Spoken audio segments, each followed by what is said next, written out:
Afghanistan, the heart of Asia, land of mountains, empires, and legends. Welcome to the very first episode of World Atlas Stories.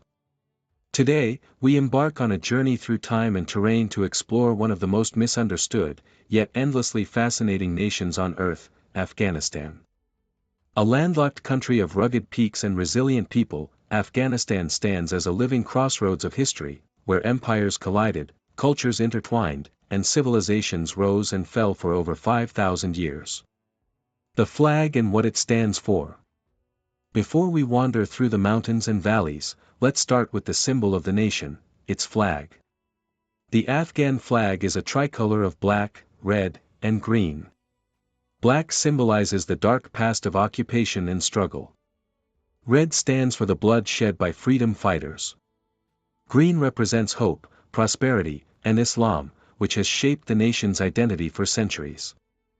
At the center rests the national emblem, crowned by the Shahada, the Islamic declaration of faith: there is no God but God, and Muhammad is his messenger. Beneath it lies a mosque, flanked by two miniature Afghan flags, making Afghanistan one of the only nations whose flag includes smaller versions of itself. The inscription, 1298, in the Islamic calendar, marks 1919 CE, the year Afghanistan reclaimed its sovereignty from British control after the Third Anglo-Afghan War. From that moment on, Afghanistan became one of the few countries never to be permanently colonized, a badge of fierce independence that remains a source of national pride.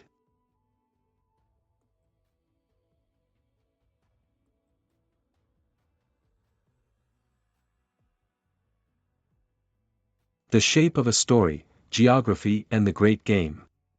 Afghanistan sits in Central and South Asia, bordered by Pakistan, Iran, Turkmenistan, Uzbekistan, Tajikistan, and a small 20-mile border with China through the narrow Wakhan corridor. That long, slender arm of land, the Wakhan, isn't random. It's a relic of the 19th century geopolitical chess match known as the Great Game, when Britain and Russia competed for dominance over Asia. The British ruled India to the south, and the Russians were expanding southward through Central Asia. To prevent their empires from clashing directly, they drew borders, the Durand Line, between Afghanistan and British India, and the Panj and Pamir rivers, between Afghanistan and Russia's territories. The two borders didn't quite meet, leaving a thin, untouched buffer, today's Wakhan corridor, which was handed to Afghanistan. This narrow passage, where the Pamir Mountains pierce the clouds, connects Afghanistan with China's Xinjiang region. Though remote, it has been a strategic lifeline for trade caravans for over 1,000 years. Mountains, deserts, and rivers, the physical soul of Afghanistan. Afghanistan's landscape is breathtakingly diverse. The country is dominated by the Hindu Kush Mountains, an extension of the Himalayas, splitting the land into northern and southern regions. Peaks like Nashak, the highest in the country at 7,492 meters, rise like stone titans above the clouds. The snowmelt from these mountains feeds Afghanistan's intricate network of rivers, the Amu Darya, Kabul River, and Helmand River, giving birth to fertile valleys like Bamiyan, Panjshir, and Nangarhar. These valleys have supported life for millennia, nurturing orchards of pomegranates, apricots, almonds, and grapes that are world-renowned for their sweetness. Travel south, and the terrain transforms. Beyond the Dori River, the land descends into the Sistan Basin, a vast desert that was once the bed of an ancient lake. The landscape becomes an ocean of sand, dotted with wind-carved formations and shimmering mirages. Yet even here, life persists. Shepherds, caravans, and nomadic tribes have adapted to this arid expanse for centuries. Afghanistan's geography is not just beautiful, it's strategic. For millennia, it has been a gateway between East and West, linking Persia, India, China, and the Mediterranean. The legendary Silk Road once cut through cities like Herat, Balkh, and Kandahar, bringing merchants, scholars, and travelers from across the ancient world.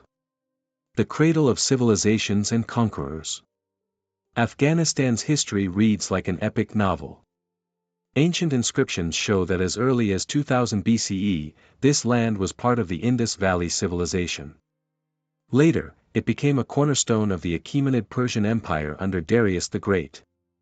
Then came Alexander the Great, who marched through the Hindu Kush in 330 BCE, founding the city of Alexandria Arachosia, modern-day Kandahar. After him came waves of empires, Mauryans, Greeks, Kushans, and Sassanids. In the 7th century, Islam arrived, blending with local Persian and Turkic cultures to create a unique Afghan identity. The Ghaznavid Empire, based in the city of Ghazni, became a cultural powerhouse. Its poets like Ferdowsi and al-Biruni shaped art, science, and literature across the Muslim world.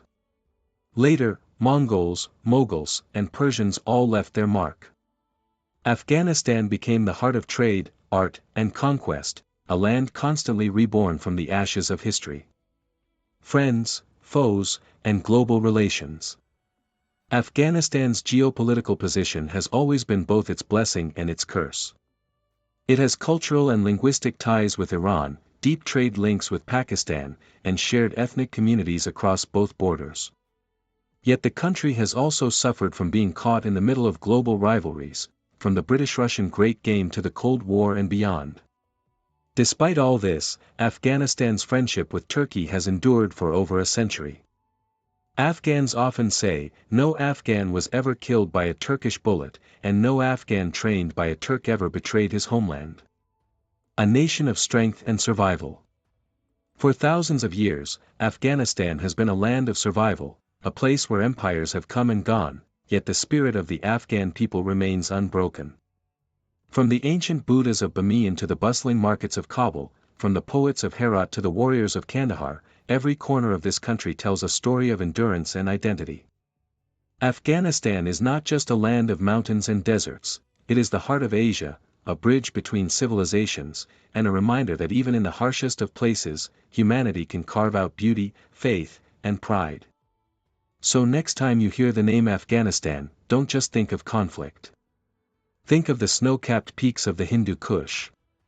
Think of the turquoise lakes of Bandi Amir, the saffron fields of Herat, and the sound of ancient verses echoing through the valleys.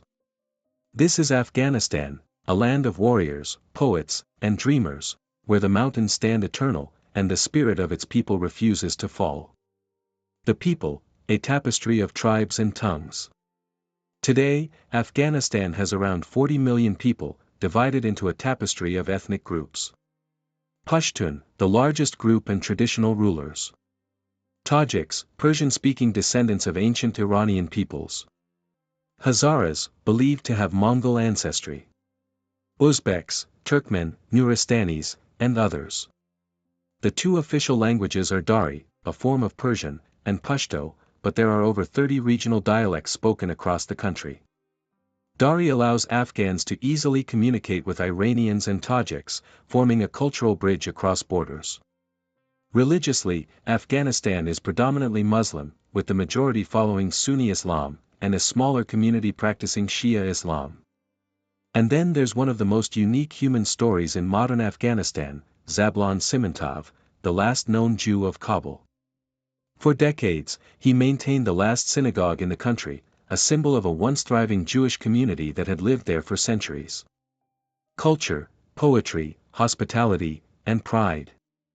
Afghanistan's culture is woven from poetry, music, and an unbreakable sense of honor. Poetry is sacred here, from the verses of Rumi, born in bulk, to the songs sung in tea houses and bazaars. Traditional music, played with instruments like the rubab and dambura, carries the melodies of centuries. The Nowruz festival marks the Persian New Year with flowers, dancing, and feasts that celebrate renewal. And then there's Afghan hospitality, legendary across Asia. In Pashto culture, the concept of melmastia means offering food and shelter to any guest, even a stranger or enemy.